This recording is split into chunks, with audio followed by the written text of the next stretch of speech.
This episode of Pop Cult Parent is brought to you by Young King Hair Care. Young King Hair Care is a multicultural grooming company for young men. Leveraging plant-based ingredients, Young King creates clean products to promote textured health and growth. Inspired by their son Cade, husband and wife team Cora and Stefan launched this company in December 2019 with the mission to redefine male grooming for the next generation of Black and brown men, giving them the confidence they need to be their best selves 24/7, 365. My two sons have been using Young King Hair Care products since they launched, and I highly recommend everything, especially their leave-in conditioner.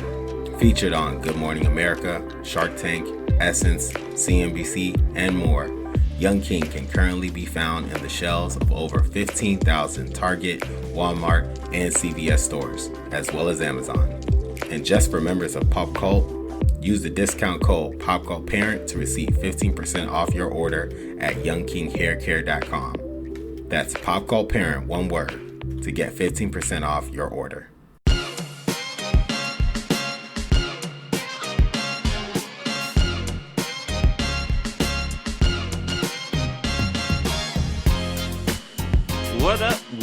What up, internet? Who you are, what you be, where you at, what you see. This is Pop Cult Parent, your favorite podcast that talks about life, pop culture, and everything in between.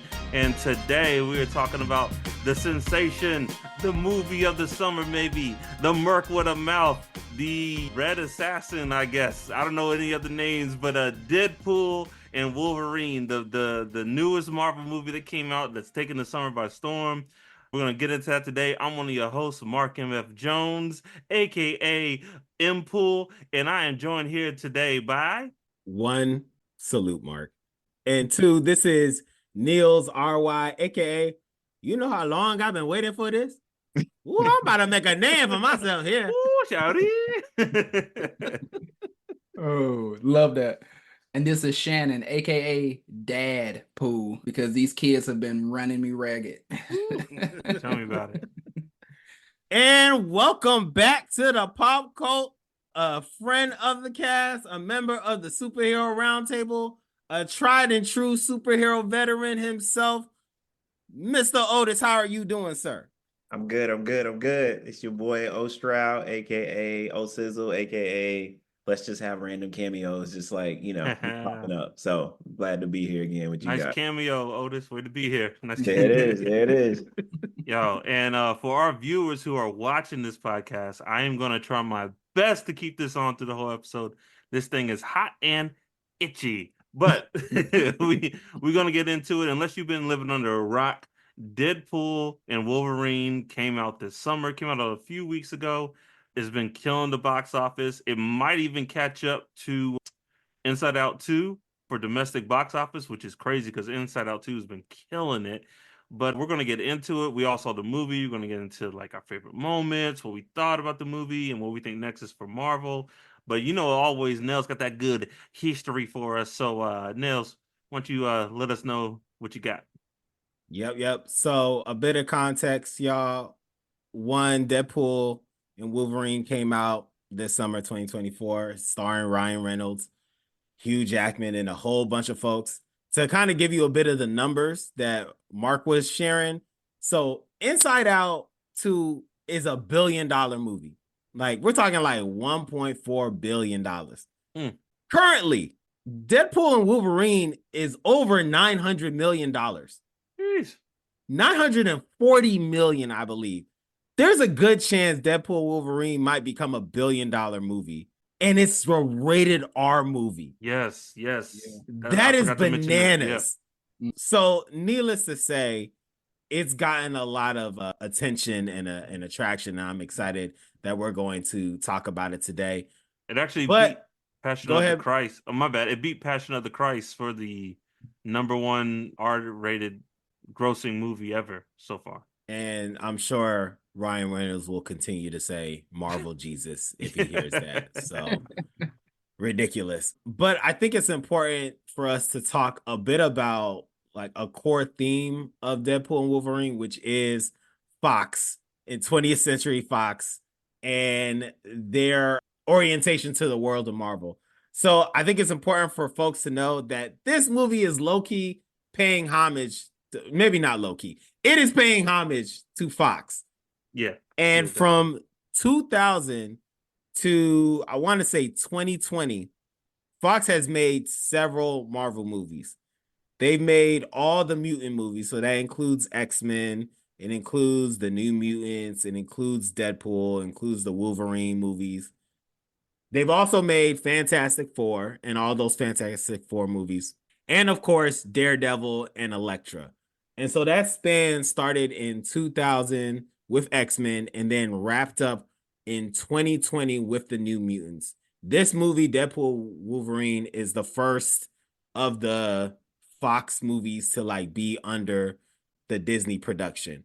And you may be wondering if you've seen the movie, which if you haven't, spoilers, but if you've seen the movie, and I'm assuming everybody in the pop culture has because it's made over $900 million. There is a particular character and movie that kind of started this whole roller coaster. And that wasn't a Fox production. It was a New Line production. And that is Blade. Blade came out in 1998. We've talked in a few episodes the importance of Blade to all things superheroes. It was like the first good superhero movie since a Batman movie. Like there was a long span of time where there were just bad superhero movies. And Blade made so much money and was so good that Marvel put a bet like, okay, I think we can make money from superhero movies. They like gave money for Spider-Man to be made. That got them out of bankruptcy. And then they started the MCU. And now they're acquired by Disney. That's the crazy thing about all this. It saved the company. Selling X-Men, selling Spider-Man saved them. So like, and it's all because of Blade. It's all because of Blade. So it sounds, sorry, I was just gonna say because of the time we're in, it sounds wild to even say that, to be like, we might be able to make money off of a superhero movie. We might. Like, so tried and true at this point. But yeah, at one point there was a question of maybe we sort of can, kind of, when in reality, now. Yeah, pretty much. So that's the important context that wanted to share. There is a reason that Blade and several of the Fox superheroes were featured so much in this movie. But yeah, fellas, any thoughts or reactions to that before we jump in? Nah, man, you just gotta give Wesley Snipes and everybody from the ground up their flowers every chance you get, because I mean, like you said, they paved the way for all of this. Yeah. Without Blade, we wouldn't be here. I mean, there is no X-Men, which was crazy hit when it came out, without Blade doing what it did.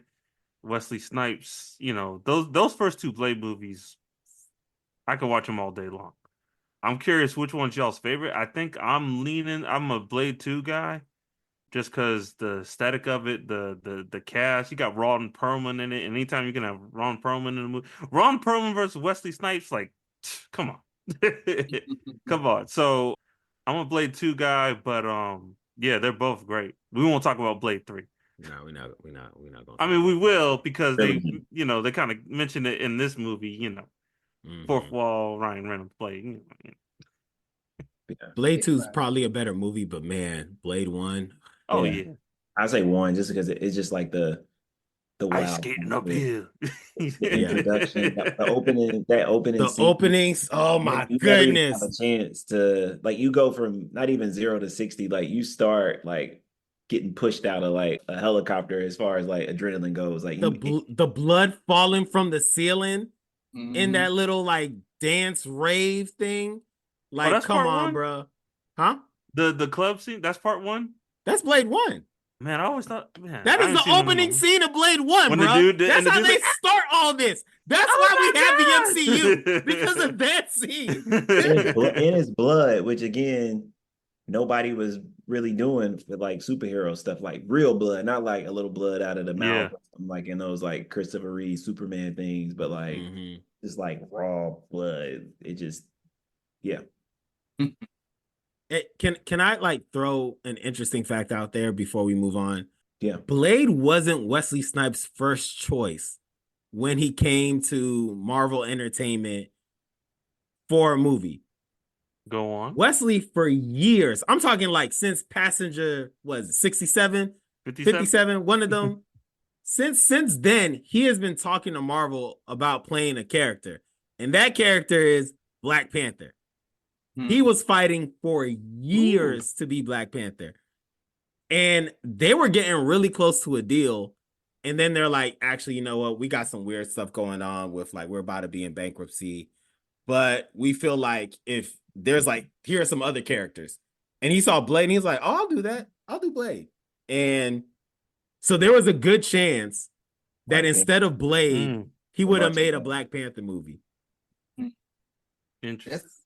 Yeah, because I'm like, I think he would have been great at it, but also you got to look at the timing because like Black Panther made in the not even late 90s, just early 2000s. Like Black Panther made back then would not have had the same thing. So yeah, it would have been treated with the same gravitas. It would have been Ernest Goes to Africa. Like it would have been bad though. yeah. We don't talk about Ernest Goes to Africa. It's a very racist movie. It would have looked good. Yeah, you're right, bro. You're right. Mm-hmm. So y'all, let's talk about Deadpool and Wolverine. I'm curious, what are your thoughts on the movie? What are your takeaways? Like, how are you ranking it? Like, what are y'all's like, or how would you rate it? Like, what are y'all's reactions to the movie? Who'd like to start? What are our guests? We won't let our guests go first. Yeah, go ahead. I appreciate it. I think one of the things I joke with some friends, I'm like, nostalgia is like a really good drug. It's like a drug of choice sometimes. This is just nothing but nostalgia. It gives you all the things that you needed through this long journey. And so for me, I think about, my introduction to Marvel was through X-Men. Like that's what my mom put me on, my brother on. And so thinking about that first X-Men movie, how long ago it was and how bad it was when you look back on it now, but just how excited you still were they finally got it to the screen. And for them to kind of pay that off on this back end with everything they did with Logan and his character, Ryan Reynolds, like nobody works that fourth wall like he does. That was great. I told people if anything, you're gonna laugh the whole time and enjoy it that way. And that's what entertainment is. Personally, I don't think it unlocks anything really major in my eyes. I mean, it could, but I just look at this as like one piece of work within a vacuum that I thoroughly enjoy from the beginning to the end. Otis, did you say that the first X-Men movie was bad? Did I hear you wrong? It wasn't great. Oh, I mean, do we want to get into this, fellas? Do we want to? I do want to get into it. I agree with Otis. I think what in the moment it was great. When I saw it, let me be clear. It was bad as in like as you get older and you go back and watch it, you're like, man, this really wasn't that good. What was bad? Besides Halle Berry trying to do an African accent. I'll give you that. What was bad? That wasn't too bad. I mean, Otis, you go ahead. I have some thoughts, but I just think the plot was kind of lazy. They didn't give you really backgrounds of the character development. They just assumed that we should know who everyone was, and it was almost like, now I'm looking back on it, it was like season 4 of X-Men, if that was a series. Like it was like that. It was like, we're just gonna take you to season 4, episode 7, and whatever you miss, you just gotta watch and figure it out. Like that's kind of what it was like. But again, I watched it. I thought it was the best thing ever. I got to see my X-Men on the big screen. It's interesting you say that because I feel like when I go back and I watch that movie, it's refreshing because now it's like it's like they got to tell you everything. It's like, oh, this is Wonder Boy, and he's from here, and he does this, and this is like that movie was like, yo, figure it out. Like this is the X-Men, figure it out. You're smart enough, you can figure it out. And I don't know, I found that like refreshing. Like movies do not do that anymore. Movies do not trust you to like figure things out. They're like, oh no, this is Captain Marvel. She's from here. She did this. Da da da da. Captain America. Like it's like there's no like mystery to it. And I don't know. I'm not saying like y'all are wrong. I just like when I go back to that, I find it kind of refreshing because it's like now movies are like living Wikipedia pages. They're like everything, and this is Black Panther's sidekick, and this is you know. So interesting take. I'm not saying y'all wrong, but like I think it's an interesting take. Yeah, and if anybody listen out there, again, I thought it was a great movie when I watched it. I'm just saying now, when you look back on it, you're like, so let me ask you this, and we can get back to Deadpool. But so what do you think about X2? Because I think X2 is one of the greatest superhero movies ever created. okay, It's been a minute, Otis. it's been a while. I can't argue one way or the other. I mean, Talking about what, 2002? That X2, Nightcrawler, Nightcrawler. that Nightcrawler Nightcrawler, White House yeah. scene alone, Yeah. like Okay. puts it up there. And that's Lady Deathstrike. I Lady believe. Deathstrike, Yeah. Striker. Striker. There are no answers that way, Striker. Wolverine. Wait, is this when Jean dies? Or like, they Yeah. think she dies at the That's end. how it ends. When Okay. she's like holding back the water. When Okay. Magneto takes the iron, he's like, so much iron in your Oh, blood. yeah, yeah. Oh, okay. Like, okay. come on. That was good. That was good. Okay, that was Yeah. good. That was good. But also, you take X2 to that first X-Men, and it's a big gap. I mean, but it is, but like you gotta grade on a scale. It's like we That's went what. from Blade, But Otis said that. but he said it's bad. I'm not saying No, it, like, he said looking back, but he said in the moment it was great. but great. like you could say that about anything. We could go back to Iron Man 1 and like it's okay. It's all right now. Mark, I can't take you seriously with this Deadpool mask. I'm saying like You just seem like a contrarian. You seem like Deadpool with his what are you mask on. talking about? Like Because I like Shan, I know you want to say something, but I'll just say this real quick. Like part of my thing with the 2000 X-Men movie, yes, when I saw it, I was like, this is what I've been wanting. And we gotta give props for the movie, because at the time, it's one of the best superhero movies that we saw. Like, no ifs, ands, or buts. But looking at the world now and thinking about, in particularly, the richness of the story of mutants and all the things that come from the world of X-Men, in particular, the story of mutants, X-Men is okay. X2 is great. X2 is great. One of the best superhero movies ever made. To come out And so I'm saying, like, X-Men is like, I call it mid at best. Like, and looking back at it now, mid at best. And you need that sometimes, bro. You need a starter movie to move things along, and that's okay. Because that's what I was gonna say. Like, in their defense, like that is probably when finally it was like, oh, we can make superhero movies. That was maybe what, the fourth superhero movie made. Like when they were finally like, okay, we can start making them now, because I mean it was the first three Blades. Might have been the second one. Maybe the second. Okay, maybe the second. Yeah. So it's in there, and I'm gonna be honest. I don't remember a lot of it now, but I remember then. Yes, best movie. And from what we're saying now, I obviously not the same storyline, but the piece that you were saying where you're like, they didn't give you all this backstory. They're like, look, you know it by now, right? One, I mean, they were correct on a lot of fronts, because I would assume about everybody watched the X-Men animated series. But I'm saying, I hope when they bring X-Men to the MCU, do the whole thing, do it like that. I am hoping that that's what they do. Don't give us all the backstories. The only we can move on. Look, I get what y'all are saying. Like, they don't give you like all the backstory, all this, but you don't walk away from that movie not understanding every character, who they are, and their motivations. Like you don't walk away from that movie not knowing who Magneto is, not knowing who Professor X is. Mystique, like that one line from Mystique is like, I couldn't go to school because of people like you, or I was afraid to, like, I don't know. I'm just blown away that, like, y'all looking back, it's like y'all looking at like a classic and you're like, this sucks now because it's in black and white. Ain't nobody said it sucked.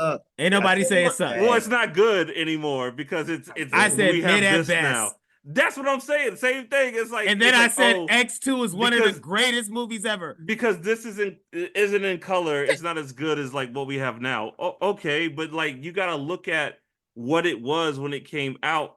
And like still, but like you gotta still keep it there. You can't. But you're not saying it in the words and in the way that Mark wants you to say it. No. But what I'm saying, you're like it's still mid. But it's like, dog. Okay, anything pre Dark Knight, it's mid, I guess. That's not fair. That's not a fair assessment. Spider-Man isn't mid. It's not. Spider-Man isn't mid. It's you know what I'm saying? goofy. Spider-Man I'll give came you out that. a year after X-Men. You know what I'm saying? Spider-Man 2, they're not mid. You know what I'm saying? And they came out before Dark Knight. So just like Batman. That's my opinion. Batman 1 and 2 were out before that. Mm-hmm. And then Superman's still one of the greatest movies ever. All the first Superman. I don't remember how many. No, hey, Otis, not all the Christopher. No, I'm saying all. I said I don't know how many he did. I'm saying they were out. Slow down now. No, I'm not saying they were good. I'm just saying they were out. Like they were out. Yeah. We didn't have a large body of work to really judge from a superhero movie.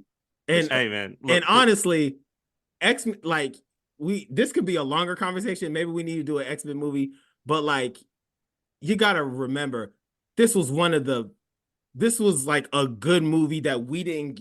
There was such a long span of time of bad superhero movies, and this was like the first one besides Blade that was good. So in our minds, we're like, it's good and it's X-Men.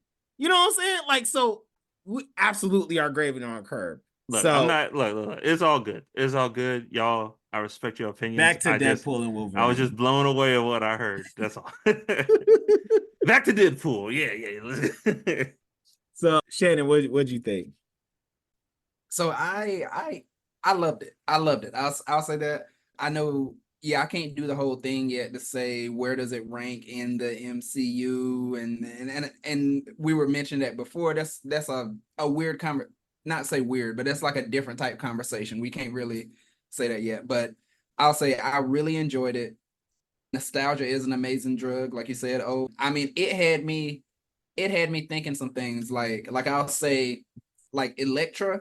I remember, I don't think those movies went too well, but it had me like, yo, we might need to get some more Elektra in some movies.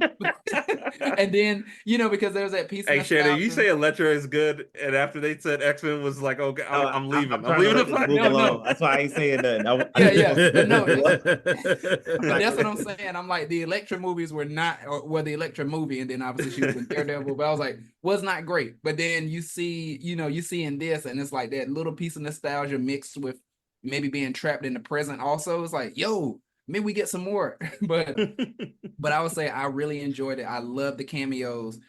Wesley Snipes still has it. Yep. Now, I know I was joking about the Elektra thing, but we need some more Wesley Snipes Blade. We might as well get it, because the Mahershala Ali thing is not going to happen. That's what it seems like. So, but yeah, you might be right. yeah. So, but yeah, really, really enjoyed it. Love the cameos, and I think the other piece that I really enjoyed about it was I found myself at one point trying to be like, okay, so how does this fit in like the larger MCU universe? And then I caught myself and was like, you don't have to do that, Shannon. You don't have to do it. This is like, yes, it's talking multiverse stuff, but this is finally one. It is great. It does not have to fit exactly into the larger universe. You can just say it's a thing by itself. If they want to later, maybe they can pull some pieces and say, oh, this is how it fits. But for now, enjoy this movie right now without being like, oh, well, Thanos did this, so what's going to happen in the next movie? And so I'll say I really appreciated that as well. Yeah. Yep. Yeah. I agree 100%, Shannon. So I like the movie, but I might have had some different reaction than y'all. Right. I felt like, so when I was watching it, I think one of the first things I was thinking was like, this is like the most Deadpool movie I've ever seen. And then I like stopped myself and I was like, I think if Deadpool watched this, he would have been like, yo, this they gone a little too far. This is a little too much. And I think at one point I turned to Otis and I was like, I bet while they were like trying to get this movie made, Ryan Reynolds and Sean Levy were like, I bet you won't let us do this, Kevin. Bet you won't let us do this. We're going to try to do this. And Kevin was like, no, I'll let you do it. I ain't no punk. Now, go ahead and do that. Go ahead and like disregard the sacredity of Logan's movie and his corpse. And like, that's the opening of your movie. Go ahead. I ain't no punk. They were like we were going to do like this, the but theme we of the knew movie. you say no. They're like, I'm sure like Ryan and Sean were like, ain't no way Kevin's gonna let us do this. I bet ask him, see what he does. And Kevin's like, I ain't no punk. And that's ahead. That's Look, Deadpool and Wolverine. Look, It's Kevin Kevin, Feige saying I ain't no punk. We wanted to do this, and we know you chicken out, but we just want to show you. He's like, no, you can do it. You can do it. And they put all of it in the movie. Like all of it. And they just, if you don't like Ryan Reynolds, you hate this movie. Mm-hmm. You know what I'm saying? If you're not, if you love Ryan Reynolds, I think this movie is a perfect scale. Like how you like it depends on how much you like Ryan Reynolds. If Ryan Reynolds is your dude, like you go back Van Wilder, and Van Wilder is like, you laugh every time you see Van Wilder, this might be one of your favorite movies ever. If you hate Van Wilder, you probably walked out of this movie. Like, this is so much Ryan Reynolds. And I'm a fan, so I enjoyed it, but I don't know if I could watch this like I don't know how many more times I'm gonna watch Deadpool Wolverine. Now, scenes, I'm gonna watch a whole bunch of these scenes over and over again. There were scenes that made me laugh my butt off, like just hilarious. And then there were scenes that are like, I've been waiting for this my entire life. Like I've been wanting to watch this particular thing my entire life. And thank you, Ryan Reynolds and Hugh Jackman, for finally giving me this. So like, there's a lot that's there, but like, I think that's part of it. It's a lot.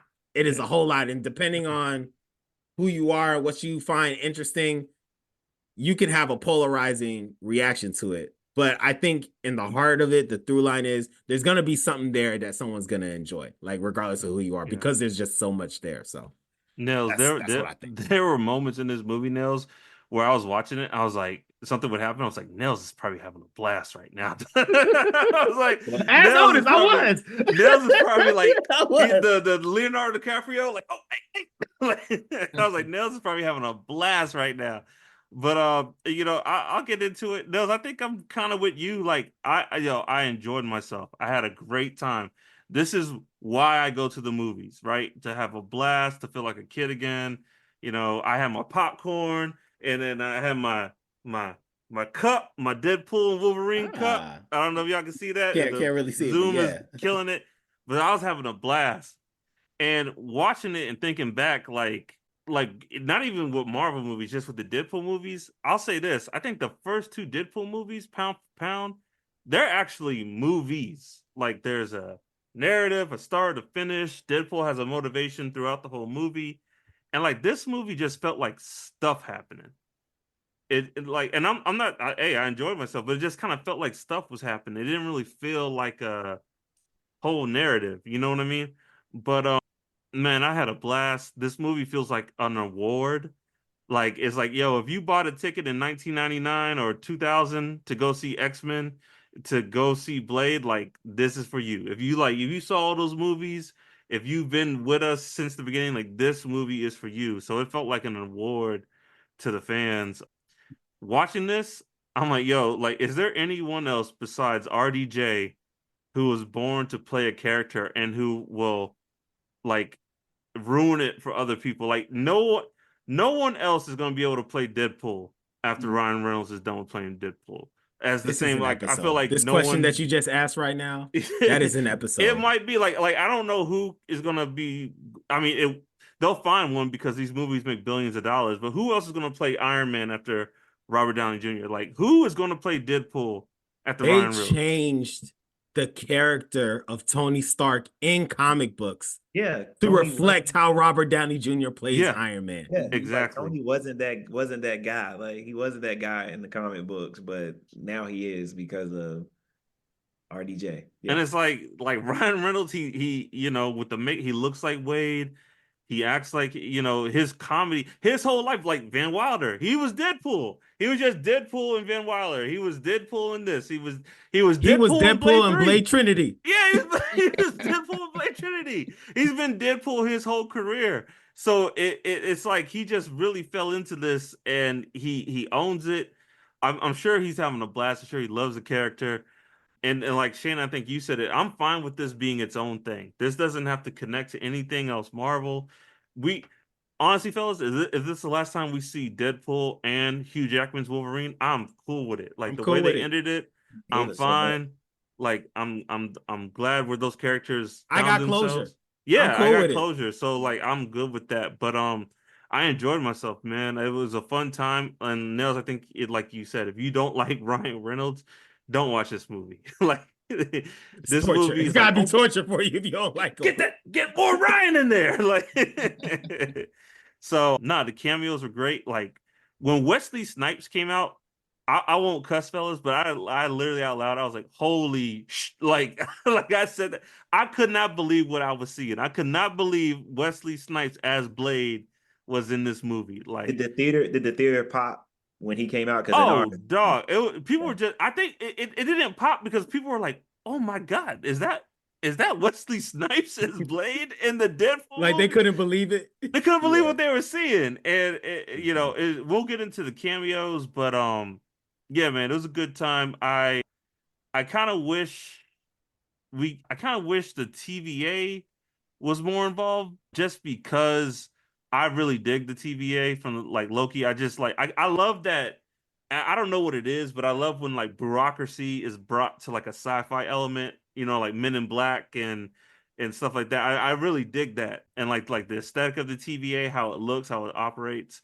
But hey, I'm cool, man. I had a good time, and I think if we see Deadpool more in the MCU, I think he needs to just be like this. He needs to just pop in and pop out.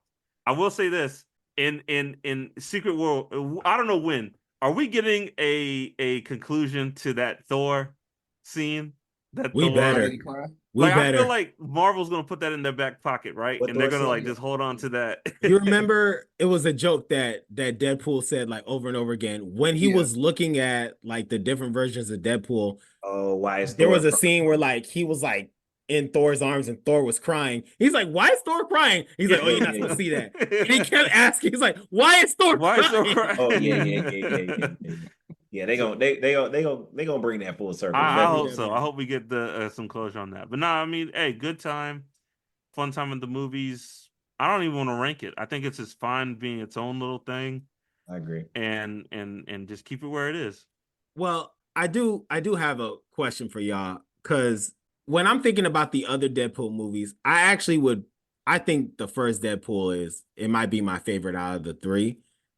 And I was trying to figure out why. And I think part of it was they did such a good job in the first movie, making it like it was still him breaking the fourth wall, but it was a serious movie. Like there was serious elements in that movie, and you saw like Wade's heart, and like Wade's like a good, horrible person. You know what I'm saying? Like in the heart of it, he's a bad person, but he's a good guy. You know what I'm saying? Yeah.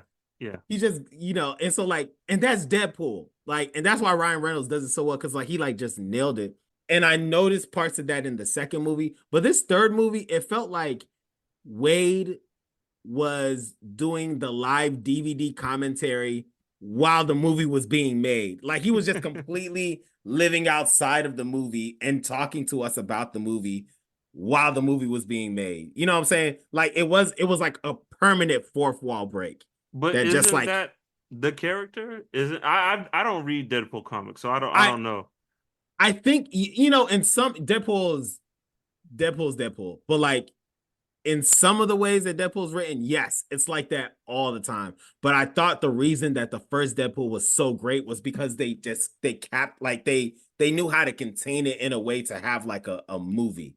Mm-hmm. You know what I'm saying? Because like when you're talking about Deadpool breaking the fourth wall, like for a long period of time, it is a single shot comic book and it is ridiculousness. And you're buying it to know that for the next 30 pages, you're going to see Deadpool do ridiculous stuff and the story is over.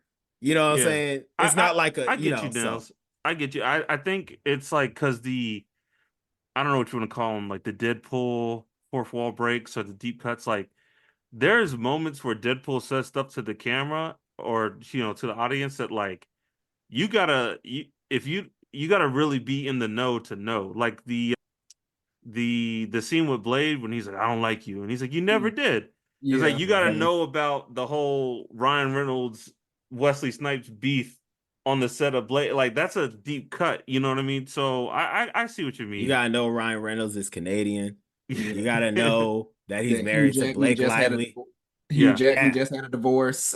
You gotta know all that stuff. You gotta be fans. You know what I'm Yeah. saying? So, But that's why some of it was Ryan Reynolds and not Deadpool. Because and then it was also like it was like a behind the scenes thing. Like, remember the scene when he found the Wolverine, the one that we end up getting in the movie, and he takes the bottle to the head and he's like, "Oh, we're gonna record him drinking the entire bottle. Oh, we're wasting money right now." Like, yeah. like things like that, or like when he told Gambit, like, "Who's your dialect coach?" Like little things like that. Like it wasn't even. I don't even feel that was Deadpool anymore. I feel like that's just Even Ryan like going in on production and stuff like that. even the Gambit stuff, like that whole, Channing Tatum supposed to play Gambit, that, I mean, fellas, how long was that going on that we kept hearing that was going to happen, Dog. It was for Long as years. Yeah. Years. We made a joke about that in the earlier Pop Call Parent episode about that Gambit. Shannon made it one of his first episodes as a host. Shannon talked about, like, weren't there supposed to be a Gambit movie? Like, for years they're gonna make that. Yeah. And it would, because I mean, I'm assuming it probably would have been like the X-Men Origins Gambit, like just like how they did Wolverine. But yeah, like you said, have been waiting for that for years, and I mean, it all just aligned perfectly because I'm sure they didn't really have anything to do with X-Men 97, but it's just like this is the year of Gambit too. It feels like it's X-Men 97. He was always a character we liked, but then there's like, okay, he's that dude. He's like favorite. Yeah. And then he comes here. And just the last thing about Gambit, obviously I'm gonna probably say some more because that's one of my favorite characters. But just on this little piece, the fact that, I mean, there was this sort of a little bit like goofiness to it that was funny, but then it was like, okay, but we're also gonna show you like how we can seriously do this character as well. Like, sure, what he's saying is funny and you're thinking it's just sort of a spoof, but then when the action scenes, I was like, this is the Gambit I want, and I finally got to see, and that was lovely. And the costume was 100% cartoon comic accurate. Like, no, with the turtleneck. I don't know what you call it, the shiesty.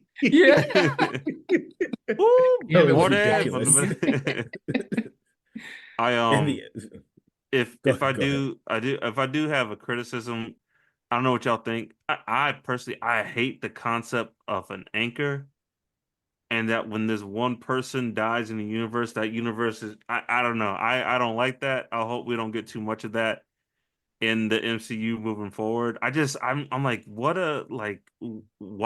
Like, why make one individual? I don't know. I don't know. I didn't care for it.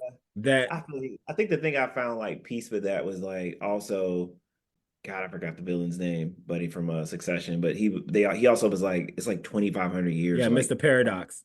Yeah, Paradox. He was like, it's like 3,000 years before like everything would fall apart anyway. So it's not a big deal, and from our perspective as humans, but I see what you're saying. I just like, not to get existential, but it's like, why would a universe make someone an anchor who's not then there at the beginning of the universe? So there's some like behind the scenes stuff with that. Like that's like a comic book terminology. Like when you're like drafting a series or a series within a world, you're like, okay, so who's the anchor? And they build the story around that person. So they essentially took terminology they make in comic books and put it in here. So like, just to kind of like I think they were just more so paying homage to comics versus like making a concept that we should now like adopt in the MCU. Cause like there is essentially like the DC universe's anchor is Superman. For the most part, the Marvel universe's anchor is Captain America here and there. So like it just depends on like how you kind of look at it. So I that's why I wasn't really tripping about it, because I get from a conceptual standpoint, but like to put it in your story and be like, well, once this person dies, all existence stops. I don't know. I just wasn't feeling it. But and then there's like the loophole where, because like I'm sort of on your line of thinking, Mark, with that, because I'm like, yeah, when the person dies. But then even then, how long can the universe exist before the person's born? Like, it's Yeah, like like then the what? universe is gonna exist for 5,000 years, and then the person is born, And and they then live to be 12 years old, and it's like, well, it's all gone now. It's like I don't know. But Yeah. the last thing I want to say before we get into moments, I don't know, y'all. I thought this movie did Logan a little dirty at the end when Deadpool's like, all right, man, he saved all existence. Time to give him his universe back. And then she's like, no. What happened to you? Losing all your friends and all of them dying? That made you the man you are today. See you Yeah, later. And I was just like, yo, like, yeah, yeah. and Wolverine's like, Logan's like, you know what? Yeah. Just like, yo, That was rough. that was kind of, I don't know. I was like, So man, nah, bad for Logan, him. they did y'all. But it was kind of like funny, like a Deadpool way. The fact that like he wasn't following any structure or rules. He just kept asking old girl like, "Hey, you think you can bring Blade and Gambit back? Hey, you think he can bring his friends back? Hey, you think he can do this too?" And she's like, "I'll see about it, but that's really not how it works. Like we're breaking all the TVA rules right now." Yep. And I hope I think we're done with the season of Loki. But I just want, if we get, let's say we get a Loki season 3, I want her to be like talking, and then like Peter is like right there, like making her lunch or something. Like I love that, like her and Peter just had this unexplained like Mhm. fire. Like, I love it. I love it. they was I love it. they was It's like, undressing each other that's with how their you end the eyes. movie. Like, Immediate. You don't gotta explain it. You don't gotta like dive into it. But it's like, nah, that's Peter was Peter down, low-key dog. stole Peter every was pure like, lust. I need Peter to know busting your out. name. Peter's busting out the costume. She's like, "You look good in that." What was it? Like a Like Pootie busting out. Tang? Yes. Want to be your man? Yeah. All right, y'all. So curious on what your favorite moments are in the movie. I will start. I have several, but the one that I'll start with is, as someone who loves comic books, it was the Wolverine montage. Like all the different Wolverines, almost all of them like paid homage to like either a comic book cover or a comic book series, or like even like with Henry Cavill, like just to like play on to like stuff that people have been like guessing, like who's gonna be the new Wolverine. And like it was lovely. I think the one that I thought was hilarious was the comic book accurate Wolverine and him being like 5'1", 5'1" or something. Yeah. something silly, like 5'2", 5'3", whatever. He's like short. And it just reminded me, I don't know if y'all remember this, back when X-Men was being made, and we found out that Hugh Jackman was playing Wolverine, and we found out he was like 6'1", and we're like, no, Yeah, like, yeah. no, y'all gotta find someone else. And we were fighting. I don't know if y'all were, but I was one of the fans that was fighting tooth and nail for the brother who played Super Mario. Because he was short and hairy. And we're like, that's our Wolverine. What is that guy's name? I don't remember his name. Oh, Roger Rabbit. Mario. Yeah, the guy who was in Roger Rabbit. The lead.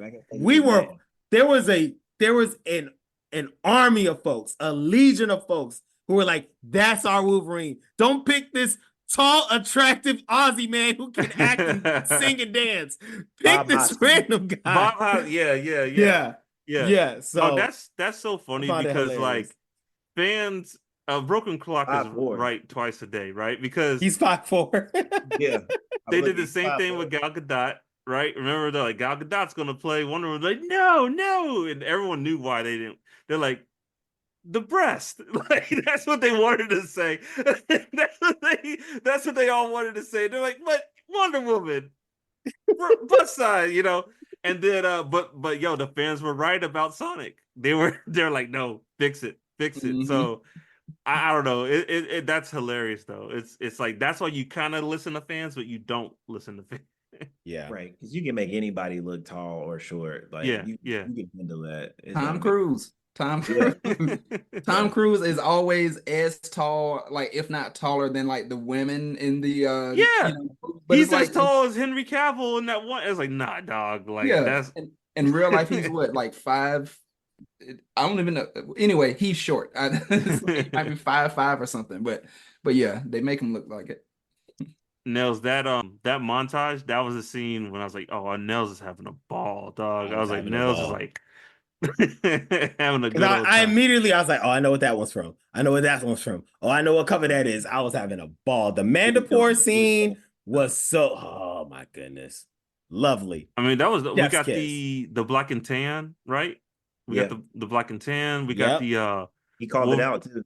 Wolverine versus the Mhm. Hulk. Yes. Yep. What else was in there? There was Patch. That's Yeah. the version of Wolverine is like what casino type dude You know, with. him and Hulk. Yeah, him and Hulk on the cover on that one. Yep. He has the Yep. iPad. That's the Mandapore. Yep. Mm-hmm. And then you had the one where he was like on the X. Mm-hmm. Good old Some time. crazy stories in there, man. Some crazy stories in there. They had the one with the future where he had the missing hand. But the Yeah, claws that was a still come lot. out. Yeah. Mhm. Yo, do you mind if I do my favorite moments? Because I think I'm about to take this mask off, fellas. Like, Go this ahead. joint is killing me. Like, oh my golly, hurry up with the podcast.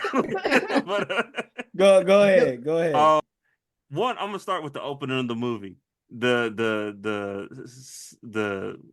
killing of with the Logan skull and skeleton and bye bye and Deadpool hitting it like I was like, yo, Deadpool is kind of crushing it right now, you know.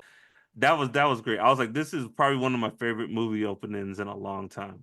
Do you It was think a that lot was of really fun. Ryan dancing, or that had to be a stunt? Oh no, that Not wasn't that. Ryan dancing. If There was it a was, damn.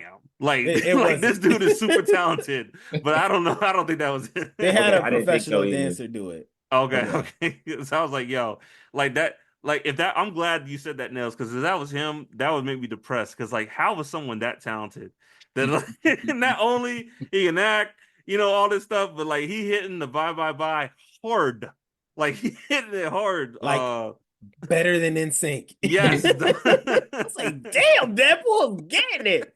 He's been waiting for this moment. Wait, This his is whole clearly life. his jam. His whole life. You know, we talked about the cameos a little bit. The Wolverine and Deadpool fight in the minivan, Mm-hmm. that was probably my favorite part of the movie. Like, We first gotta of all, fight. when Logan just unleashes on him, that speech, and I thought Deadpool was gonna get out the car and like start crying. That hurt. That hurt me, So though. mean. No, Yeah. but that fight was great. Just that to have these two characters who have this healing factor in this close proximity, and then when it time lapses and it's like night and they're both asleep and Deadpool's tied up in the in the In the seatbelt, seatbelt. like that was great.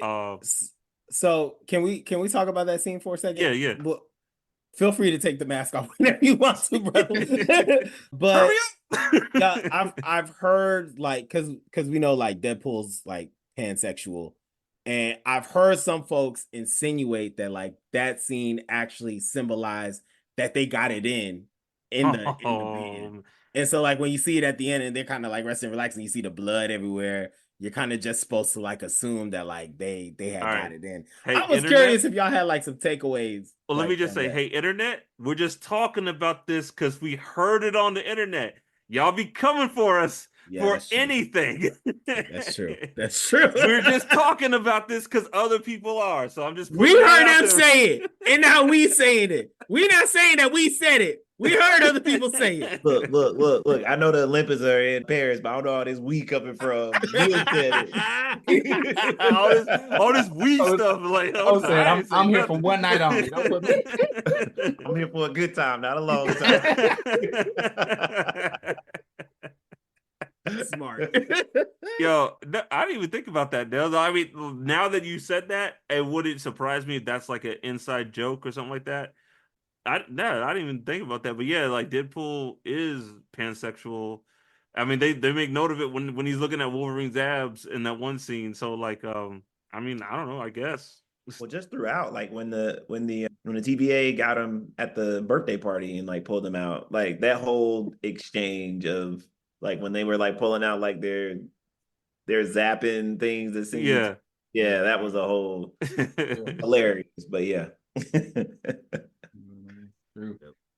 Yeah, was it That was yours. Oh, I was just gonna mention one more thing, Okay, and I yeah. bet y'all will mention this. Dog, the Chris Evans cameo, it got me. It like, and I appreciate it because it made me laugh. But I was like, oh, Cap's in the movie. Like, I was like, yeah, Cap. And then for him to go flame on, bruh, I was like, yo, clap, clap, clap. Well done. Standing ovation. That was beautiful. I was not expecting that. And it's like, you should have expected it. We should have known that was going to happen. But like, that was beautiful. That was so funny. That was in the theater we're in. That was probably it was like maybe the second, third loudest moment was when he turned into Johnny Storm. So, or when I guess he was Johnny Storm when he like said flame on. He revealed. Yeah. I was not expecting it. That like blew my mind. Bro, you are glistening. Let me see. All right, I'm gonna take this off. Hilarious. Oh man, I gotta find that mask. Yeah.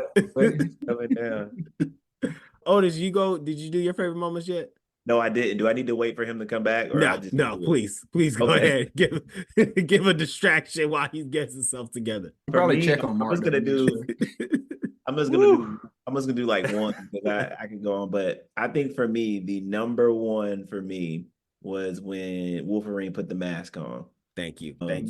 That was, and if you remember, Nils, I started clapping and cheering like a parent. Can we talk about that?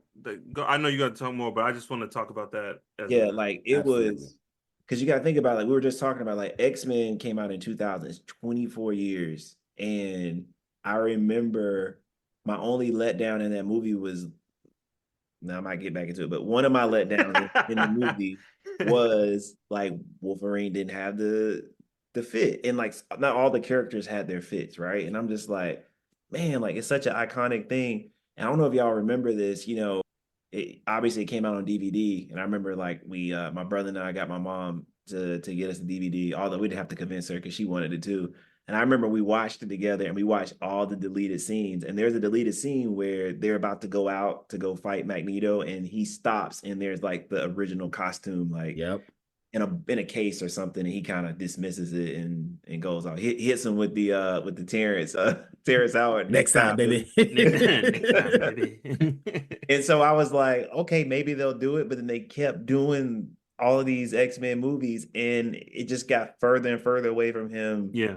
Wearing it, and I'm just like, damn, like it's never gonna happen. So, and even throughout the movie, I was happy he had on just the costume itself, but I was like, damn, like they really still not gonna go all in. So for me, like that mask on was just like, people, we all said it in our own way. Like that's when I was like, I'm good now. I don't need anything else from you for X-Men. Like I'm good. Like that chapter for me. Otis, I'm glad you brought that up because I think that just shows where we are now with like comic book movies, because we were told like, no, you don't want this. This is dorky. Like you don't like. I think they only could do it like I'm surprised with Spider-Man. The first Spider-Man, we got his suit. You know what I mean? like I'm surprised they didn't make it just it's going to be gray or something. Because all these movies leading up to like the MCU and it's like no. The original take is weird. It's dorky. You want it. You want this. You don't want the mask on. You want this. And even a leather jacket. Exactly. And then even like we're talking about Deadpool, the fact that when the Deadpool movie came out, they let Ryan Reynolds be in the mask. Do y'all remember there was like a crisis in like the first couple early 2000s superhero movies? They always had to take their mask off. Tobey Maguire had to take his mask off. It's like, because they want to see the movie stars. Like, no, fool, I'm here to see Spider-Man. And I don't give I don't care about Tobey. I'm here to see Spider-Man. And it's like, I don't know. I don't know if Deadpool kind of ended that. Maybe Iron Man did or Dark Knight. But like, it's like, man, no, this is what we came to see. We came to see this character. And I think that plays into it too. Like, people want to see Wolverine. That is Wolverine. He's got his yellow and blue, and he's got his Batman mask on, and that's what we want. So I think it's just beautiful that that's where we are now in these movies, where we just accept the original costumes. Yeah. And I was gonna say, I think like part of that was like the Matrix effect, like it, and I'm saying like the Bryan Singers, like their thing, because the Matrix came out and people were like, they liked it and everything. They were like, oh no, people will like dark leather and this and that. Like, yeah, no, they won't. They don't want the bright colors and this and that. The Matrix was a hit. We want dark leather and this and that. That's a good call. Yeah. Belt buckles and boots and all that. Like, yeah. When Matrix came out in like 2000, so there was probably something that happened before that influenced Matrix and X-Men. I don't know what it was. Blade, right? The first Blade. It was Blade. It was Blade. But that's what it was. It was Blade. I think it's just like like Kamala Harris, right? She's running for president. It's like, who's going to be her safe VP pick? It's like, what could we do that's going to be safe? Like, we can't put these guys in yellow and blue spandex. We just can't.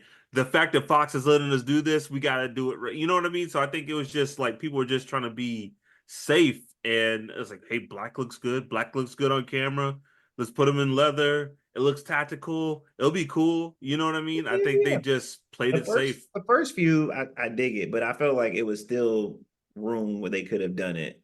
Like, remember when X-Men First Class dropped? I mean, they could have did anything in that, right? Like, we were ready. Like, they had the backing and they still didn't even touch it, you know? But anyway, that was my moment, man. When he pulled it on, like, Niels will tell you, like, I went crazy. I mean, Otis, you said what I was thinking. Like, I was so happy, y'all. Like, I don't have the words. Like, seeing him put it, everything was perfect. The way he put it on, how it looked, it was everything I wanted. And thank you, Hugh.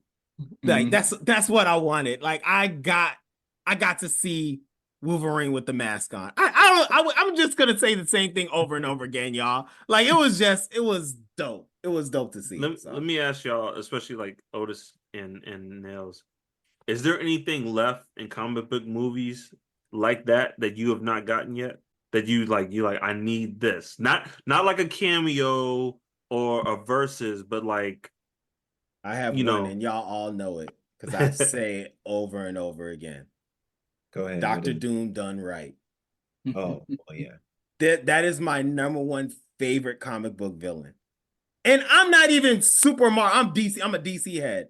But Dr. Doom is the greatest comic book villain ever, in my opinion. Well, sorry, besides Joker. Like, he is up there. In my opinion, he's the second best comic book villain. And he's my favorite. And I haven't seen him done right live action. It looks like I might.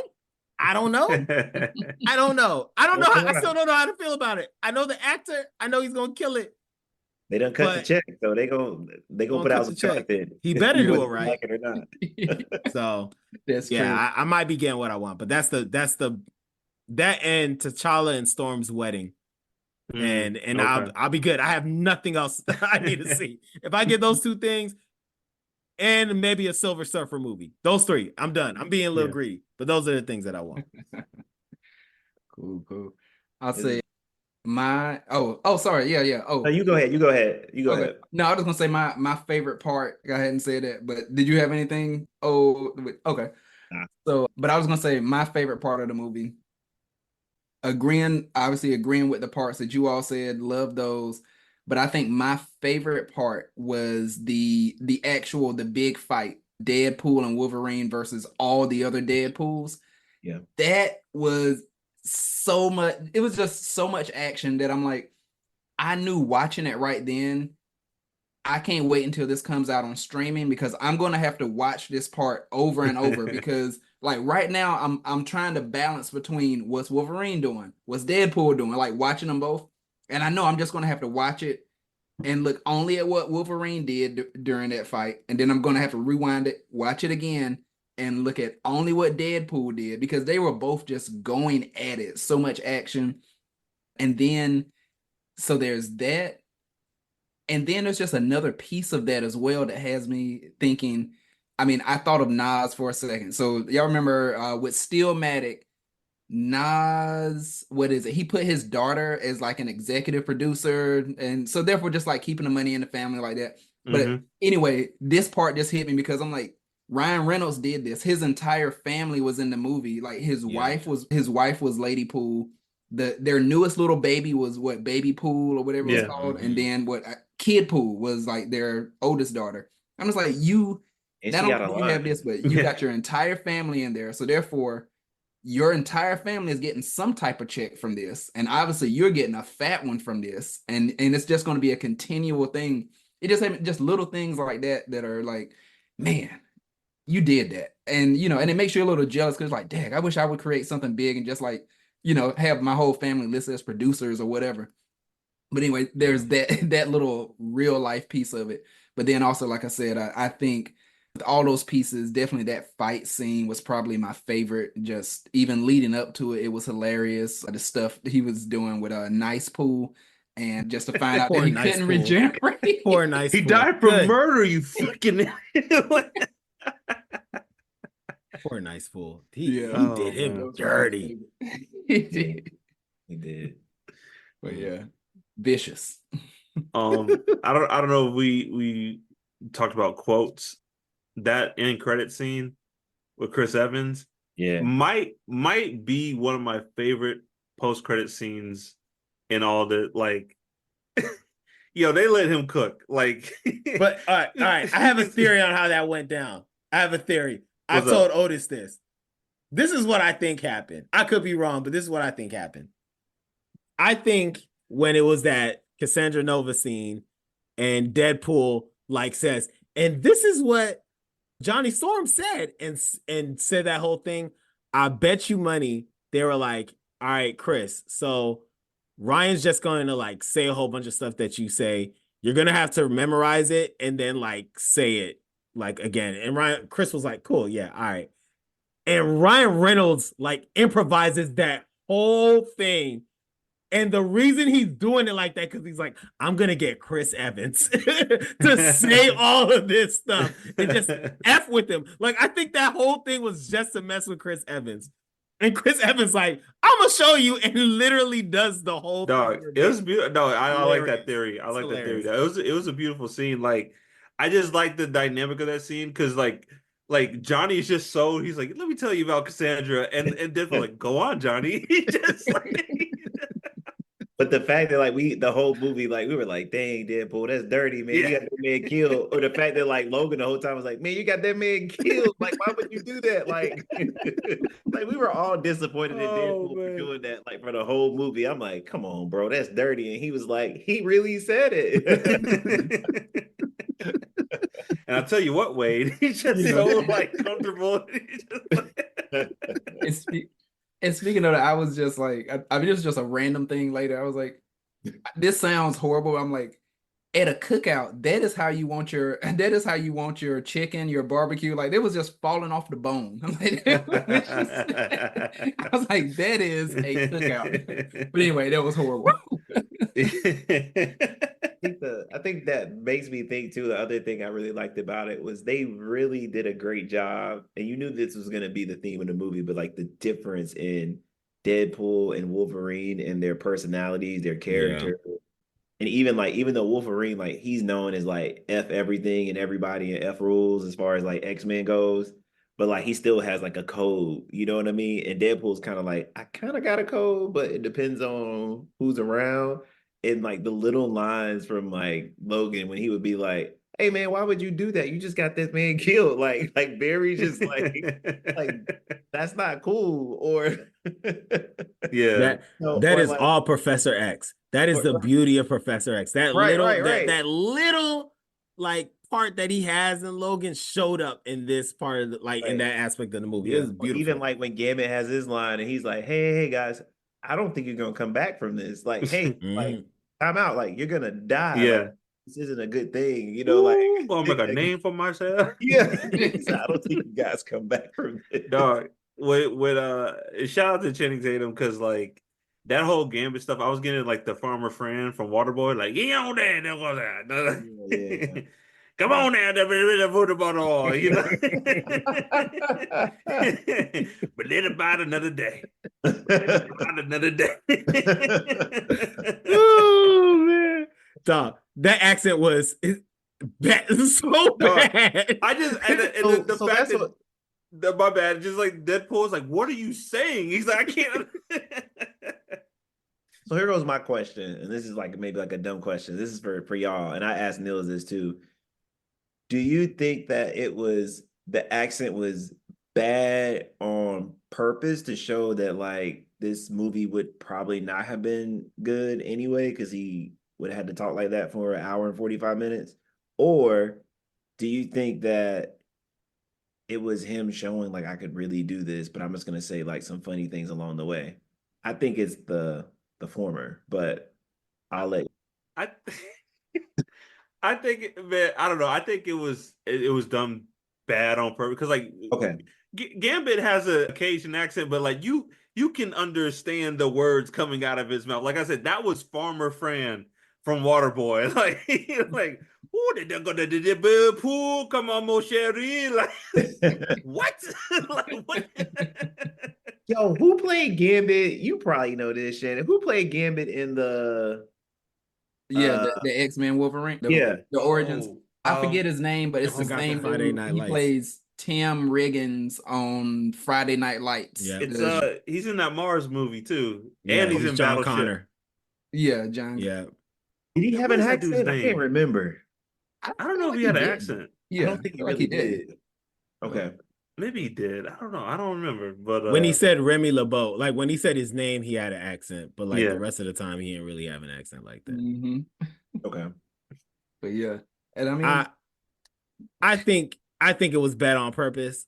I don't know what y'all think, but there is no way that for the Channing Tatum movie they would have Channing Tatum having it. Channing Tatum, I was about to say, let me not be mean. Channing Tatum is an actor, right? I'm not gonna rank what kind of actor Nels. he is. Careful. No. Channing Tatum is an actor. And like One thing to talk about X-Men, but you talk about my sweet Channing Tatum.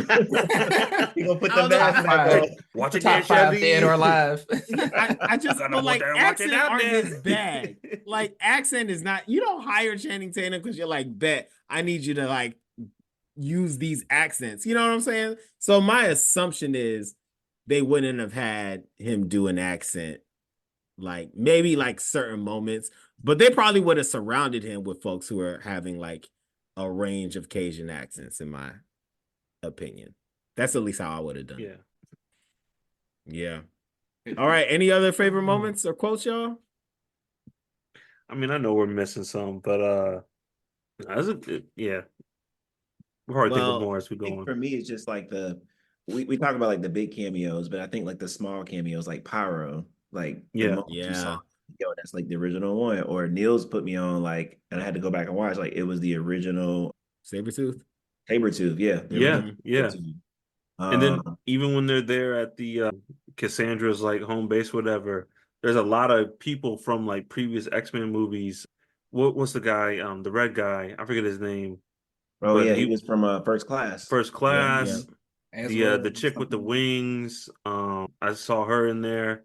There's like a bunch of little tiny cameos like sprinkled all throughout this thing. I mean, we haven't even mentioned X-23. Like I was like, oh my god! I was like, they got the girl in it too. Like a funny thing about that, when they went to the cave and everything, and so obviously Elektra comes out and Blade, like you mentioned the pop, like when Blade came out, I'm like going crazy, and then X-23 comes out, and I mean obviously it's great to see her, and I'm like clapping, I like clap for her too, but I'm like more so trying to do it so I don't seem sexist or something, because everybody like, oh wow, when the woman came out you ain't say nothing, but I was just like, it was such a pop for Blade. But it's Blade though. Yeah. But I just remember purposely, like when I saw her, like if it hadn't have been for Blade, I would have been like, oh yeah, cool, yeah, that's what's up. But I had to be like, oh yeah, woo, yeah. But it was dope to see her now. She's like grown up and like, I thought that was dope too. But I just think overall, just like the way they really weaved in cameos throughout was really. It was small, but her and Logan kind of like bonding. At the fire. I forgot what she said, but she's like, "You're just like my Logan," like that. That was really dope. Yep. That was good. The only thing I was thinking about, kind of to your point, like what would you want to see? I feel like when they kind of kept going to like the flashback thing or whatever, or when she was in his head, I thought they were going to give us a peek into what really happened in Logan's world. And they Yes, man. showed it, and I selfishly wanted to see that because I just wanted to see more mutants and see how they like were portrayed them and Or whatnot. what happened? Like, I know he describes what happened. I would have liked to have seen The what humans happens from his came, and perspective. Let me yeah, let me ask y'all something. The comic book experts here. What I know there's a difference, but like tone, right? And character motivation wise, what is the difference between Logan and then the Wolverine in this movie? Like, how come it couldn't have been Logan from Logan? Because essentially it's like this, like Logan, like all the X-Men are dead. He's depressed. You know what I'm saying? Like, what's the difference? I'll go first, Niels, because I think you'll Mm. probably get it right better than me. But I think he was Logan when he walked up on him. And I think he had to embrace the Wolverine to get through this new world and whatever he had going on. Because Logan is like that loner that always survives no matter what. And it's almost like it's like the gift and the curse. His curse is like, Yeah. no matter what happens, I'm still gonna be here. So I think he was Wolverine for a time. And I think when everybody died, he was just Logan again. But when he got brought into this world with Deadpool, he's like, all right, I gotta be Wolverine again to get through this. Logan's not gonna be enough. That's it. That's essentially it. And if you think there's a series called Old Man Logan, and the first like part of Old Man Logan is like just showing Logan as he's living now as an old man who is just like a slave to the Hulk kingdom and just like kind of just like going by and doesn't really care about life.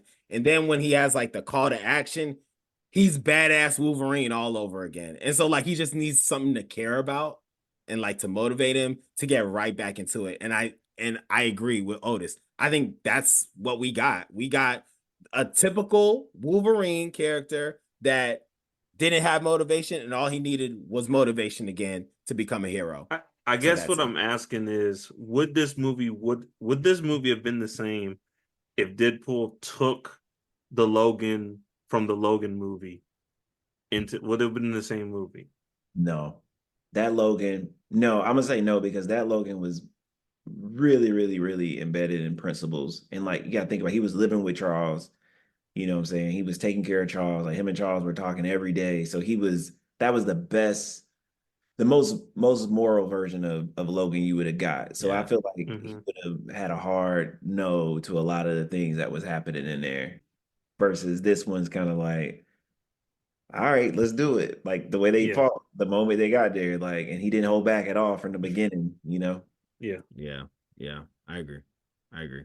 Well, y'all, to wrap things up, I'm curious where do y'all think Marvel goes from here? Like, I think a few of y'all said like if we don't see Deadpool or Wolverine again, cool with it. Like this was a great like way to like end their arcs. Is a great way to pay homage to like the Fox universe. We know Fantastic Four is coming up, but like what is next for Marvel? And in particular, I'm curious, what are y'all excited about? Because I'm actually having a hard time getting excited about of like stuff in general. There's a few things that I'm very much so looking forward to, but I'm curious from y'all's perspective. What do y'all think's next for Marvel? Cause and I'll tie this in a bow with saying Marvel made a lot of money with this movie. Mhm. A lot of money. And I personally am like, they've been hurting for money recently. And if corporations are corporations, they're gonna be like, this is making money. Q, bring your ass back. I mean, he said You're gonna be doing this till you're 90. Leave those musicals alone, big dog. You need to Yeah. come back Uh-huh. over here and give us another one. So I'm curious, what do y'all think? Yeah. I'll mention it right quick. So one, I venture to say we're not gonna have a lot of them, but I think we might have a couple more R-rated hero movies. Obviously it's gonna be dependent because you won't really be able to flip flop. Like you're not gonna be like, oh, we did a PG-13 Fantastic Four, and then Fantastic Four Part 3 is rated R. Like they won't be able to flip flop. But I No. think there will be certain characters or movies that will be rated R. I also think obviously like mutants are definitely coming. We know that. But I think maybe because I'm more so embedded still thinking about X-Men 97, I think they'll still be like yes, Wolverine is a favorite, but I think they will do a lot more of saying this is how cool the X-Men are, and we can focus and do some stuff with Cyclops and the crowd favorite that everybody loves, Jubilee, of course, and but truly Jubilee, the crowd favorite. but truly, I think they will really be able to do some stuff and be like, boom, X-Men, and it's really being X-Men, not Wolverine and the crew. So I think they'll be able to do some more of that. And this sounds wild to say because this whole thing was a multiverse type of stuff, but they might sort of chill on the multiverse stuff, and that's what I'm hoping, that they really chill on that and just make it like this is what is happening here. There's not always a doorway to 7 different variants of you. That's what I think. That's what I hope. That's what I'm hope the direction they go in. Yeah. No, I think you're right, Shane. I think they're going to chill in the multiverses. Until you were saying some stuff, Shannon, it might be interesting. They might take with the approach with the Avengers, they might take the same approach with the X-Men. What I mean by maybe we do get a Jubilee little origin movie, or maybe we get like a little Cyclops, or maybe we get movies leading everyone up to becoming the X-Men. Because clearly they're like, okay, these standalone mutant movies can make money. So maybe we take time building the X-Men, and like maybe X-Men isn't the first movie. I don't think they're gonna go that route. I think like we're so steeped in comic book lore, like the first X-Men MCU movie is gonna be like right in there, not explaining really who these characters are, which is fine. But maybe they're like, hey, maybe we can like build this up to the X-Men like we did with the Avengers. As far as like the MCU, I'm not gonna lie, I'm excited for the Fantastic Four. One, because it's a period movie. I don't know if y'all saw the leaked trailer, but like it looks like one of those movies that you're gonna like everything about it that makes it a movie. What I mean is like the costumes, the sets, like it's like it is the 60s. You know what I mean? It looks really, really well done aesthetically, like the production design. And like I gotta be hyped for the X-Men. I gotta see what the people who made Endgame, Black Panther, Guardians, like I gotta see what they do with the X-Men. Like, we've kind of talked about this before. People are like, oh, the MCU's dead, they're done. It sucks. And like I've been through this, man. I kind of hate, if you don't want to watch any more MCU, that's cool. You don't have to. But it's like, yo, these people gave you 10 plus years, 20 plus movies that were all really, really like maybe A plus or better. And it's like, it's been what, 5 okay movies? Not even like horrible, just like okay movies. People are like, this is freaking garbage and we're done with it. Like, I'm like, yo, chill. Like, like it's hard to follow Endgame. It's the UN's men's basketball team winning silver in the Olympics. That's what it is. This is a travesty. He first said it. He said we gotta win gold every time. It's so much. You know what I'm saying? So I'm like, yo, send Robert Downey Jr. We cannot get him in a 4th silver. Right, send Braun. Thank you, Jackman, whatever he needs. Let's do it again. Bring these old men back here. Get him back. Oh, get him back. He's like, Feige's like Disney execs were like, get him back. He's like, I don't know if he'll come back. He's like, get him back. They got like Feige's family. Papa, please. Brian, please don't hurt him. It's like, I'll get him back. I'll call him back. Yep, that's what happened. Why don't you pick up the phone, Kevin? Hello, Kevin? Sheila? They said they want Robert Downey Jr. back. They're serious. Just do it. All Mickey because Mouse. of silver. Mickey Mouse holding because of it. silver. If you ever want to see your family again, damn you. Yeah, that's sweet Disney money. But it's like, yo, I gotta give the people who made Black Panther and Endgame and etc. a chance to do the X-Men. Like that's where I'm at. It's like I got to see what you do with one of the greatest comic book teams ever created. I got to give you that at least. And then if you fumble that, then maybe I'm out. You know? Yeah. Here's okay. Oh, you done? I'm gonna go. Yeah. Go ahead. I got more questions than answers, but so the thing I'm the most excited about for Marvel is X-Men 97 and where that continues to go. I think that's the thing that's got me the most excited, and I loved every second of it, and I can't think of something I felt that way about in a while. So I'm excited where that goes. Keep me honest because it's late. The final scene on X-Men 97, they went into real time, right? And it was in another universe, and Beast was taking care of somebody. Am I making this up? They went all over the place. Yeah. So like it's But like it was like Age real of actors, right? Apocalypse It was type like stuff. Well, no, at you the end thinking of about the Marvels, no, my bad. I'm thinking the Marvels. My Yeah. bad. Yeah, The Marvels. Beast Okay. is My with bad. Homegirl, but he looks like my theory was that is the Beast from Kelsey X-Men Grammer. 97 because he looks like the 97 Hank McCoy. Yeah. And that was Chelsea playing them, right? Yeah, Kelsey Grammer. Yeah. Chelsea. Yeah. Okay. All right, my bad. I'll run it because I realized that X-Men 97, they were in the different, they met Apocalypse before he knew. Okay, my bad. But what I will say, and this is answering another one of your questions, Mark, you're like, what is something you want to see? I know this sounds like small potatoes, but to me, this is just to me, I felt that Apocalypse was probably one of the most scary villains, in my opinion, across everything. And I feel like the show and the comics give him justice, like the old show would give him justice. But I feel like that terrible movie they did, and yes, that movie was terrible, so don't argue with me there.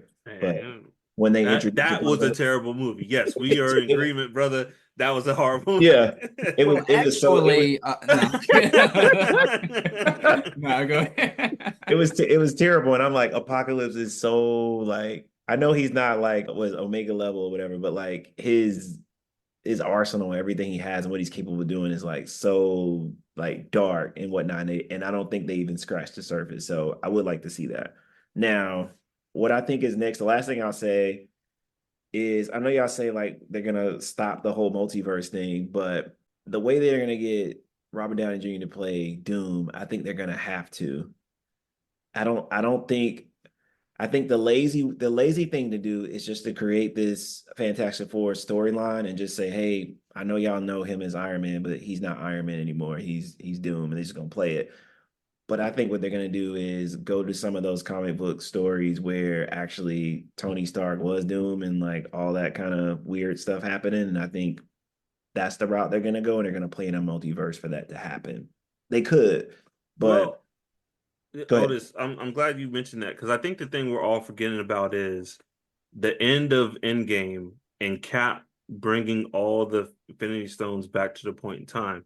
And I think I've said in this podcast before, I think when Cap brings back I think it's the Tesseract or whatever to the 60s, I think maybe that is how we're going to get the Fantastic Four into play into the MCU. So we have a lot to work with right there. That's not necessarily like multiverse, but it's like different timelines. So maybe that's how. Yeah. Okay. We Multiverse go. timeline. I'll just say. Yeah, timeline. it's like I mean, yeah, same thing, I guess. Yeah. But like maybe that's a way we go instead of like being like, oh, this multiverse, that multiverse, or maybe it's like that thread. Maybe that segment of time creates new threads and storylines. Yeah. So that's that. And then if they're gonna do the live action movie, obviously like X-Men is number one to me out of all the stories. So I'm gonna always be optimistic, especially to your point, Mark. Like the people that gave us he gave us Thriller, man. He gave us he made Thriller. Like I'm never gonna doubt you. Like come on, man. Like I'm gonna give you a shot no matter what. So yeah. You gotta give the studio that made Winter Soldier. I mean, you gotta give him a shot. So yeah, I'm excited about that. And Secret Wars too. Like we've been talking about this for forever. So if they get that right, that'll be really, really dope. Yeah. Shannon, you want to look like you got it? Okay, yeah. I'll just say a random. When you were saying this, Mark and Otis, it made me think of this. So I think recently they put out their stuff like, oh, these are our shows and movies that are coming out soon. Ironheart, this and that. if I'm not mistaken, it's going to be what, a limited series or something coming out, but it's going to sort of chronicle as Captain America returned all the Infinity Stones to their correct Yeah, I think it's gonna timeline. be animated. Yeah. Oh, Oh, okay. And I nice. think Chris Evans is gonna voice it, Captain Okay. America. So, yeah. But with that, as y'all were just saying, you know, like how the Fantastic Four come into play. I mean, this will be animated, and you've already heard my thing. I'm like, I have no problem with you making an animated thing and then saying this is how it ties into the real like live action movie. But Yeah. if that is the route they go, I'm like, I could see how each Infinity Stone, where it's placed back in a timeline, does something, can then end up turning into, oh, this is how this person, you know, comes to power or come into the picture. So I'm just making this up, but you know, I could see how they were like, okay, we put the whatever stone back here, and then this is how Doctor Doom now comes into play, and then you know, this and that. So well, because I think even doesn't What If like run parallel with the what Earth With like other 616? universes. Well, Yeah, they're all so different like universes. what if is canon, right? But it's its own like universes and stuff like that. Depends on how you define canon. Yeah, but like it's a multiverse. It's like a look of a multiverse. So you're seeing other universes at play and what's happening in those other universes. Yeah. So one thing, fellas, I meant to mention, and we haven't really talked about her, Cassandra. Like the actress killed it. That I don't know if that's how her power is interpreted in the comics, but that was so cool. Like the fingers in your like head and stuff, like that was wild. But I kind of hope this isn't the end of Cassandra. I hope she comes back. I think she could be like the big bad of this universe going forward. Yeah. yes, because bro, they didn't scratch the surface with Cassandra Nova. She is horrible, yo. She is a terrible person. Like horrible. Like I would love if they do X-Men, and if they do it right, y'all, they have so much to work with. That's what I said. You can go so many different ways. Ridiculous. Like Apocalypse, Onslaught, shoot, just Magneto, Cassandra Nova.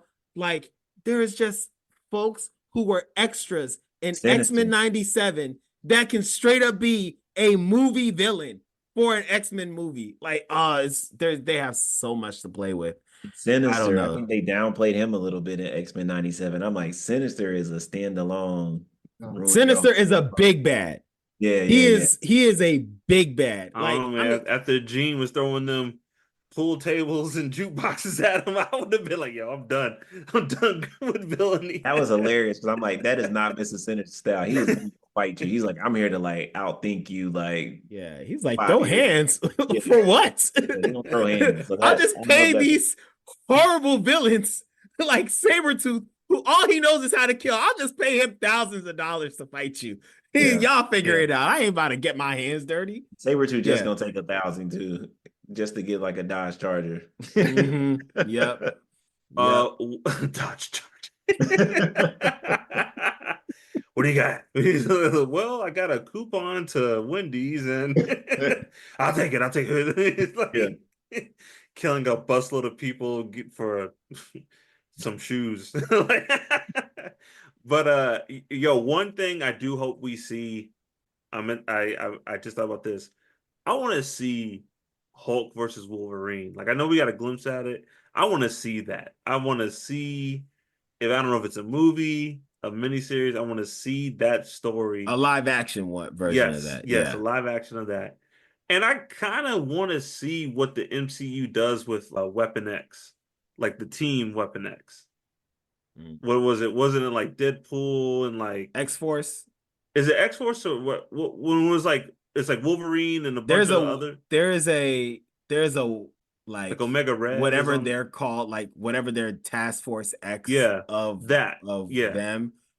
X-Force there's like two different type of X-Force teams. It gets a little confusing, but like whatever one Logan is on, I want to see that in live action. Yeah. Well, you kind of got that with Wolverine Origins. Like that's what that was the Weapon X team. Well, done well. You want to see it done better? Like do it again. Do it again. Was it done well? And that's low key what that's what Deadpool 2 was. It just didn't have Wolverine in it. Like that's essentially the team. Yeah. You just add Wolverine and that's the team. So you see it in a few places, but I hear you. I hear you. You know what I mean. You know. Well, y'all, I got one thing and then and we can wrap it up. I'm kind of excited for what's going on in Marvel. Like y'all, I'm looking forward to X-Men. They have to get X-Men right. So if it's gonna take a while for them to get it right, take all the time you need, bro. Just let it happen before I die. Just let me see it. But part of the reason I have full confidence in Marvel and Disney is because one thing that they both have in common is they're petty. Marvel is petty and Disney is petty. And I actually think this Superman movie is going to be good. Like, I actually think it's going to be good. And I actually think, what's Buddy's name? Why am I forgetting his name? Who's the playing guy Superman? No, the guy who does Guardians, who now runs DC. James Gunn. Yeah, good. I actually think James Gunn is going to come out with some, like, the stuff that he's about to do at DC is going to be good. And that's the last thing Marvel and Disney want to see is Warner Brothers and DC doing well. They're going to be like, nah. And so they're going to come back because every time Marvel just shows a bit of life, or DC, every time Disney shows a bit of life, Marvel is like, hell nah. It just comes like they bring a gun to a knife fight. They're like, oh, hell no. Oh, that's a pretty nice movie franchise. Be ashamed if anything happened to it. And like, not to cut you off, Nils, but I feel like the biggest slap in the face, you literally took Superman and gave him a cameo in Deadpool. Like, I personally was like, yo, that's like the biggest slap in the face. Like, if I'm DC, I'm like, come on, bro. Like, how did y'all let that happen? Like, I was even frustrated, like watching it low key. I'm like, how can y'all let that happen, dog? Like, come on, man. And like you said, not even just like the physical appearance cameo of like you're there, but it's like he called them out. It was like, oh, we can do you better than those, whatever he said down the street, do you? Yeah. So I was like, the fact that he calls them out too, we got you in the movie, and I said that. Yeah, they responded to Wonder Woman being such a hot movie. They responded with that with Avengers. You know what I'm saying? Like they don't play, it's not equal. You know what I'm saying? Like they're just like, oh, you made Suicide Squad and it made a lot of money, and you got Ben Affleck. Okay, we'll just like, what did they do after Suicide Squad? They like Suicide Squad 2, which was they did like Guardians of the Galaxy. They just kind of like go OD anytime DC tries to show life. It's a beautiful thing. If you actually like look at the timeline, it's the pettiness of Marvel and Disney it's magical. Like it's something that history should write about. And I think that's why we'll continue to get good stuff. Anything else, y'all? This won't be the last Deadpool anything we see. Like, this movie's going to make $1 billion. And if capitalism has anything to say about it, this will be this won't be the last time Ryan Reynolds puts that suit on. No. No, we're gonna get another one. Yeah. They'll go until they crash. Like, that's their way. Like, they'll go until they make an Iron Man 3. And then they'll say, all right. They might make another Deadpool and Wolverine movie. They might. No bull. I wouldn't mind if like this is the formula: Deadpool and insert character, and like we just keep it going like this. Deadpool and Spider-Man. For that to happen. Deadpool and this. You gotta love Ryan Reynolds. If you hate him, this sounds like a nightmare. Yeah. All right, y'all. Anything else? Nah, thank y'all for having me again. I love it. I love it. Always, man. Go back and watch X-Men. I'll have some time. Give it a look through.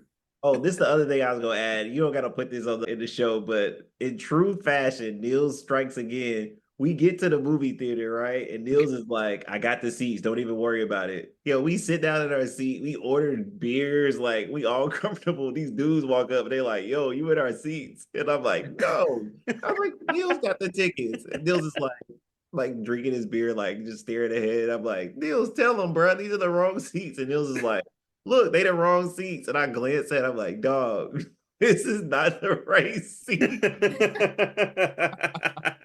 in a completely different row. This is But 100% true. I just played This cool. is all true.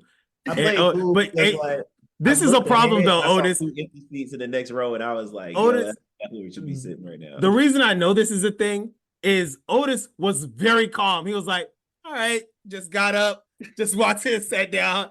And I was expecting Otis to be like, this man did it again. Otis was just, it's like he was expecting it. He was just like, all right, well, I knew this was going to happen. We knew this was going to happen. I knew he was going to do something silly. We not Deadpool and Wolverine, but like I expect you to do Neil's things and you expect to do Otis things, and that's a Neil's thing. I was like, well, let me just get my beer. He was so calm about it. Like, look, I was just like, damn, you really was expecting me to do so. He's like, okay. Just sat down. Like, can't wait for the movie. He didn't even get comfortable, like, because he knew you didn't take his jacket off. He's like, yeah, I'm gonna like so 10 minutes chill into the about it. movie, we'll see what happens. But Didn't even recline the seat back yet. I know, right? You didn't even like. I didn't, bro. I like literally like when they came over, I didn't even like really have faith in Nils. Like Nils was like immediately like, no. Y'all are wrong. I have my tickets. And like while Nils was doing that, I was like gathering. Otis like getting his stuff together. He's like, well, did it again. Like I was more concerned about Otis being so chill about it than it's about me messing up the seats. You know what I'm saying? She was just like, funny. Yeah, absolutely fine. Anyways, Otis, thanks for coming by. Thank you for Can't having wait me. to have you back again. You don't got to include that. I just wanted to make sure they heard this. Oh, no, keep it I'm in. gonna keep it in. I'm keeping it in. I'm gonna keep it in. And thank you, Pop Cult. Thank you for listening. We have a new episode every month. You can find us on all social media at Pop Cult Parent, POPCULTPARENT. Visit us at www.popcultparent.com. Become a member of the Pop Cult at our Patreon, patreon.com/popcultparent, where you can see all of our full video episodes. Email us at popcultparent@gmail.com. Don't forget to rate us, review, and subscribe. And as always, join the cult. Peace. Peace. Be out. Pop, Parent.